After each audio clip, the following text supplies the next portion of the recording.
자, 오늘 이야기할 이 류마티스 질환은요, 여러 가지 이름으로 불리는데 사실 우리한테 류마티스라고 익숙한 이유는 병원에 가셔도 류마티스 내과가 있고요. 류마티스란 이름이 뭔지는 모르는데 많이들 어디 앞에다 붙여서 쓰는 질환 중에 하나인데요. 류마티스란 뜻을 좀 살펴보면 류마는 그리스어로 흐르다라는 의미입니다. 흐른다. 뭔가 흘러서 질환이 발생한다라고 얘기하는데, 과거에는 어떤 나쁜 체액설이라고 해서 나쁜 체액이 흘러서 병을 만든다는 관점에서 시작된 이름인데, 지금은 그런 내용보다는 병이 발생하는 형태가 어떻게 스물스물 흘러 들어가서 어떤 사이사이에 발생하는 형태의 질환으로 우리가 인식하다 보니까 류마티스 질환이라고 이야기를 하는데, 완전히 같은 내용은 아니지만 같은 비슷한 질환이 결합조직 질환이라고 부르기도 하는데요. 오늘 이야기할 류마티스 관절염, 쇼그렌 증후군, 그리고 루푸스까지 다 결합조직 질환 중에 하나이기도 한데요. 결합조직이 뭐냐? 세포 사이를 결합하고 지지하는 형태의 조직에 병변이 발생한 것을 결합조직 질환이라고 하는데, 어렵죠? 쉽게 말하면 관절 같은, 그러니까 실질 장기, 우리가 간이다, 폐다, 심장이다는 실질 장기가 아니라 그 실질 장기 사이사이, 세포 사이사이에 발생하는 질환이라고 생각하시면 되는데, 그 장기들이 예를 들면 피부도 결합조직 중에 하나고요. 힘줄, 관절, 연골, 뼈, 혈액, 림프 이런 것들이 다 결합조직에 속하는 것들인데요. 이런 부위에 질환이 발생한 것을 우리는 결합조직 질환이라고 합니다. 그래서 용어가 다르지만 류마티스 질환이라고 부를 수 있고 결합조직 질환이라고 부를 수 있는데, 류마티스라는 말을 부르는 것은 병이 발생하는 형태, 뭔가 이렇게 흘러가는 형태를 얘기하는 거고요. 결합조직 질환은 그 병이 발생한 부위를 얘기하다 보니까 이렇게 다른 이름으로 부르고 있다는 거죠. 그럼 저는 류마티스 질환이라고 제목을 잡았으니까, 류마티스 질환의 종류가 상당히 많아요. 우리는 흔히 류마티스 관절염 정도만 떠올리는데, 류마티스 종류는 이렇게 다양합니다. 피부에 발생한 류마티스 질환을 피부경화증이라고 하고요. 근육에 발생한 질환을 이렇게 다발성 근염, 요즘 특히 강직성 척추염 환자분들이 좀 많이 늘어나고 있는데, 척추에 발생하는 질환인 거죠. 이런 것들부터 오늘 이야기할 쇼그렌 증후군, 류마티스 관절염, 루푸스까지, 이런 질환들은 쉽게 말하면 이 면역세포가 내 몸에 어디를 공격하는가에 따라 이름이 달리 붙여졌다 생각하시면 돼요. 다 동일하게 류마티스, 내 몸을 공격하면서 나타난 자가면역 질환인데, 그게 어디를 공격하는지에 따라 이름이 다르구나. 사실 베체트병도 오늘 같이 하려고 했다가 너무 이야기가 많아질 것 같아요. 이건 좀 뺐습니다. 그래서 오늘은 쇼그렌 증후군과 류마티스 관절염, 그리고 루푸스에 대해서 이야기를 좀 해보려고 합니다. 이 세 가지 질환을 묶은 이유가, 이 세 가지 질환이 사실 거의 같이 일어나는 경우가 좀 많아요. 보시게 되면 이 세 가지를 구분할 때 이런 세 가지 검사 결과를 기준으로 나누게 되는데요. 첫 번째로는 임상 증상입니다. 관절통, 특히 조조강직, 아침에 많이 굳는 형태의 관절염을 우리가 류마티스 관절염이라는 특징어로 많이 말하는데, 그런 임상 증상들, 그리고 이제 쇼그렌 증후군의 특성 중에 하나인 안구 건조, 구강 건조, 입이 마르고 눈이 마르고 생식기가 마르고, 이런 증상들을 이제 임상 증상 중에 하나고요. 나비 모양 발진 같은 경우에는 얼굴, 뺨 주위로 이렇게 나비 모양 형태로 발진이 나타나는 건데, 이건 이게 루푸스의 전형적인 증상입니다. 그리고 루푸스에서 가장 안 좋은 형태로 나타나는 게 신장염, 신장을 공격하기 시작하면서 나타나는 병의 가장 안 좋은 형태고요. 이런 임상 증상을 기준으로 나누기도 하지만, 또 이 류마티스 질환인지 아닌지 확인하는 것 중에도 중요한 요소 중에 하나가 이 혈액 검사상의 염증 검사입니다. 우리가 많이 CRP다, ESR이다 많이 들어보셨을 건데, 얘네들은 내 몸에 염증이 얼마나 발생하고 있는지를 보여주는 지표인데요. 두 개 다 염증의 발생을 표현하지만, 굳이 조금 따지자면 CRP가 조금 더 급성적인 염증을 반영하고요, ESR이 조금 더 만성적인 염증을 반영하는데, 이 내용은 뒤에서 실제 사례를 가지고 조금 더 자세히 말씀을 드리도록 하겠습니다. 그리고 이제 세 번째 중요한 검사가 이 자가항체 검사인데요. 우리가 류마티스 환자분들 오늘 많이 오셨는데, 류마티스 환자라고 확인을 받을 때 제일 먼저 익숙한 이름이 류마티스 인자, 류마티스 팩터라고도 하는 RF 팩터가 있고요. 항핵 항체, 이름도 어려운데 내 핵을 공격하는 항체, 이것도 뒤에서 설명을 자세히 드릴 거고, 마지막은 더 어려워요. 항호중구 세포질 항체, 호중구의 세포질을 공격하는 항체인데요. 어쨌든 이런 형태의 내 몸을 공격하는 항체, 자가항체가 있는 검사를 통해서 확인을 해서 어떤 류마티스 질환인지를 이제 판단을 한다는 거죠. 그래서 지금은 한번 이 자가항체에 대해서 조금 더 자세히 이야기를 해보도록 할게요. 자가항체가 뭐냐? 일단 자가항체, 단어를 뜯어보면 항체와 자가라는 단어가 붙었는데요. 항체라는 말은 저희가 이제 면역학에서 다 배웠는데, B세포가 내 몸에 B세포가 만들어내는 물질이에요. 이 항체는 항원을 공격하도록 되어 있는 내 몸의 방어 물질입니다. 근데 이 자가 항체는 원래대로라면 항체는 적군을 공격하도록 되어 있는 건데 이 항체가 자신의 세포와 조직을 표적으로 삼아서 공격하는 현상이 발생한 것. 이게 자가 항체인데 이 자가 항체는 원래대로라면 항원, 적군을 공격해야 되는데 내 몸, 자가 항원을 항원으로 인식하고 내 몸을 공격하는 물질이라는 거죠. 그럼 이 자가 항체가 류마티스에서 어떤 역할을 하는지 자세히 좀 이야기를 해보려고 하는데 방금 말씀드린 것처럼 류마티스 질환의 진단에 활용하는 자가 항체들이 이런 것들이 있습니다. 제일 익숙한 게 우리한테 류마티스 인자인데요. 류마티스 인자는 내 몸의 면역세포 중에 이뮤노글로불린 G라고 하는 항체에 붙는, 그러니까 항체에 붙는 항체거든요. 이건 조금 어렵지만 오늘은 요 내용보다는 두 번째, 요 항액 항체를 좀 위주로 이야기를 해보려고 해요.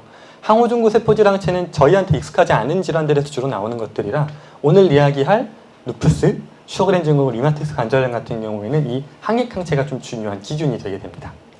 항핵 항체 한번 알아볼 건데 영어로 돼 있네요. ANA 이거를 풀었으면 안티 뉴클리어 안티바디다. 이름도 안티가 여러 번 들어가서 헷갈리는데 안티라는 말은 뭐뭐에 대해서 반대한다는 의미거든요. 뉴클리어, 핵, 네, 세포. 우리 모든 세포에 가지고 있는 게 세포 핵이라는 게 있는데 그 세포 핵에 대해서 반대하는, 공격하는 안티바디, 항체다라는 건데요.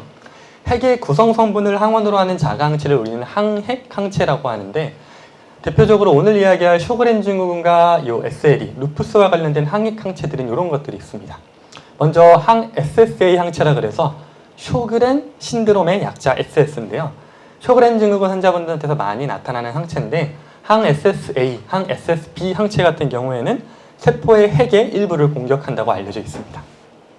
근데 루푸스에서 주로 확인하는 검사들은 이런 것들인데 항 dsDNA 항체, 더블 스트랜드 많이 들어보셨나요? DNA가 이중 가닥이다, 뭐 단일 가닥이다 이런 내용들인데 뭐 저희가 그것까지 알 필요는 없고 항 dsDNA 항체, 항 ssDNA 항체, 항 DNA 히스톤 항체 다 우리가 알고 있는 DNA의 일부분에 붙어서 그러니까 DNA의 일부분을 공격하는 항체다라고 생각하시면 되고요. 항 RNP 항체다, 항 SM, 스미스라고도 하는데 항 스미스 항체다. 이것들은 우리 몸의 RNA의 일부를 공격하는 항체입니다. 뭐 저희가 이걸 구분할 필요는 없고 제가 이걸 알려드리는 이유는 이런 검사들을 가지고 이게 루푸스인지 쇼그렌 증후군인지를 저희가 좀 판별하는 데 활용을 하는데 사실 이게 큰 의미는 없는 이유는 쇼그렌 증후군 환자라고 해서 항 DNA가 무조건 음성인 것도 아니고요. 반대로 루푸스라고 해서 항 SSA가 무조건 음성인 것도 아니고 이게 서로 상호 보완적으로 두 개가 다 있는 경우도 많고 둘 다 없는 경우도 있어서 이 항체를 가지고 판단한다기보다 항체는 큰 참고 자료로 사용한다 정도로 생각하시면 될 것 같아요. 제가 이걸 왜 말씀드리냐? 이 항체를 우리가 이해해야 자가 면역을 좀 이해할 수 있어서 그런데요. 항체, 제가 B세포가 뭐 만든다 이렇게 하니까 다들 어려워하시니까 지난번에도 제가 열심히 설명을 드렸는데 다들 어렵다는 표정을 짓고 계셔서 오늘은 최대한 쉬운 예시로 제가 한번 설명을 좀 드려볼게요. 자, 우리 몸에 도둑놈이 들어왔습니다. 빨간 모자를 쓴 도둑. 우린 이거를 의학적인 용어로는 항원이라고 하는데요. 어떤 항원이 들어오면 우리 몸은 이 항원을 인식하는 정찰병이 먼저 출동을 합니다. 출동을 해서 어떤 항원이 들어왔구나를 발견을 하고 그 정보를 사령관, 우리는 사령관을 TH셀, 헬퍼 T셀, 보조 T세포라고 했는데요. 이 보조 T세포, 사령관에게 이 정찰병이 보고를 합니다. 우리 몸에 빨간 모자를 쓴 도둑이 들어왔습니다. 침입했습니다. 이 보고를 받은 사령관은 그러면 그래, 빨간 모자를 쓴 도둑을 그러면 공격해라 라는 신호를 T세포와 B세포 같은 애들에게 명령을 하게 됩니다. 어렵지만 이 B세포가 오늘 이야기할 항체와 연관된 애들인데 제가 B세포를 저격수라고 비유를 했어요. 그 이유는 이 B세포는 직접 가서 때린다기보단 방금 말씀드린 것 같은 항체를 만들어서 저희가 수류탄이라고 비유를 했는데 이 항체를 만들어서 수류탄을 투척하는 형태로 적군이랑 싸우게 됩니다. 근데 이 과정에서 보시게 되면 보고 과정, 무전기를 통해서 보고를 하게 되는데 이 보고 과정을 의학적으로는 사이토카인이라는 물질을 통해서 신호를 전달하게 됩니다. 즉 정찰병이 사령관한테 적군이 들어왔어요 라고 하는 신호를 사이토카인이라는 물질을 통해서 전달을 해주고요. 사령관도 B세포에게 이런 적군을 죽여라 라는 신호를 사이토카인이라는 물질을 분비해서 전달을 한다는 거죠. 이렇게 해서 이 과정을 통해서 이 수류탄이 던져지면 이 항원, 항원을 공격하게 되는데 이 과정에서 염증 반응이 나타나게 되고 이 과정에서 우리가 염증 수치라고 하는 CRP라든지 ESR이라든지 하는 수치가 올라가게 됩니다. 근데 이게 정상적인 항체 활성화 과정인데 우리 몸엔 여기에 하나 더 있습니다. 내 몸을 지켜야 되는 면역세포들, 군인들, 정찰병, 사령관, 저격수들이 혹시나 실수를 할까봐 우리 몸은 걱정을 해서 이 세포들이 잘못된 짓을 안 하도록 또 조절해주는 역할을 하는 조절 T세포라는 애가 있어요. 조절 T세포라는 애가 있는데 재밌는 건 이 세포들은 다 결국 어디선가 만들어져야 되잖아요. 우리 몸은 이런 경찰, 군인들을 만들어내는 곳을 골수, 흉선 같은 곳들에서 만들고 교육을 해냅니다. 제가 이거를 사관학교라고 비유했는데 이 사관학교가 중요한 이유는 사관학교는 단순히 싸우는 것만 알려주는 곳이 아니에요.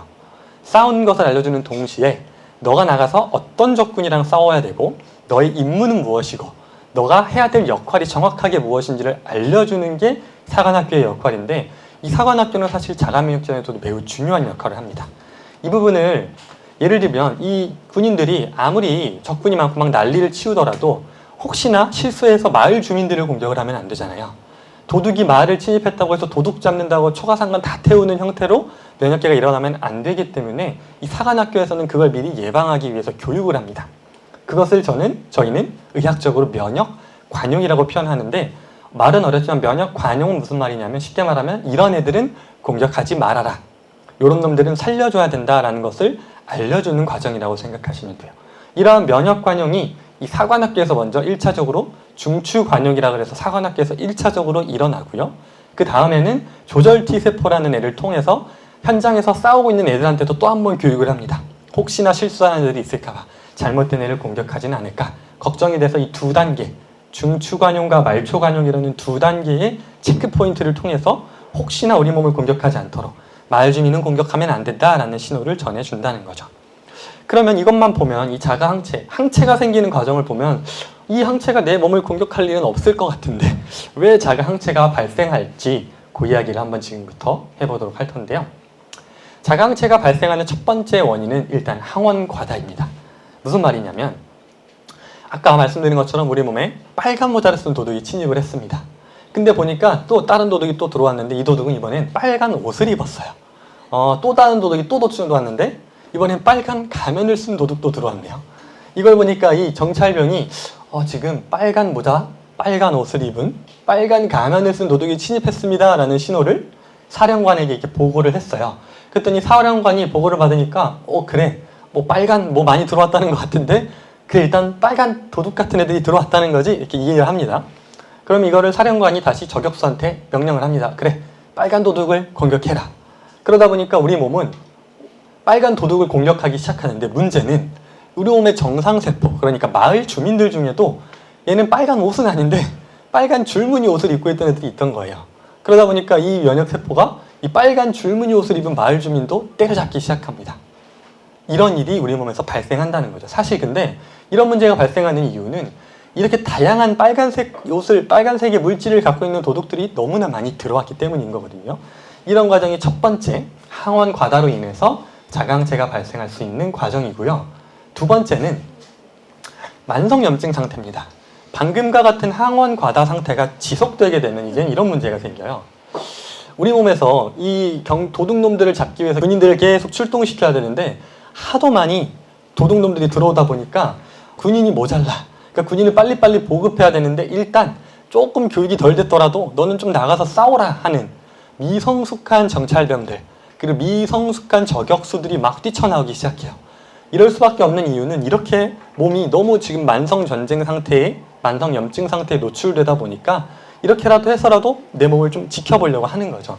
이 미성숙 저격수들이 이 빨간 옷을 입은 애들을 공격하는 과정에서 주변에 있는 정상세포들, 그러니까 마을 주민들도 같이 파괴가 되는 경우가 원래도 정상적으로 있어요.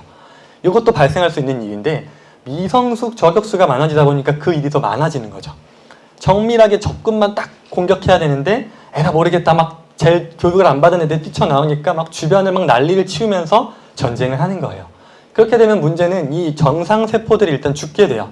근데 여기까지도 괜찮아. 문제는 또 미성숙 정찰병들이 여기다 가서 여기 보니까 도둑놈들이 막 죽어 있는데 그 사이에 마을 주민도 같이 죽어 있어요. 이걸 보고는 이 좀 정신이 모자란 미성숙 정찰병은 저 파란색도 적군인가 보다, 도둑인가 보다 하고 인식을 합니다. 그거를 이제 사령관한테 보고를 합니다. 도둑이 빨간색도 있고 파란색도 있는 것 같습니다.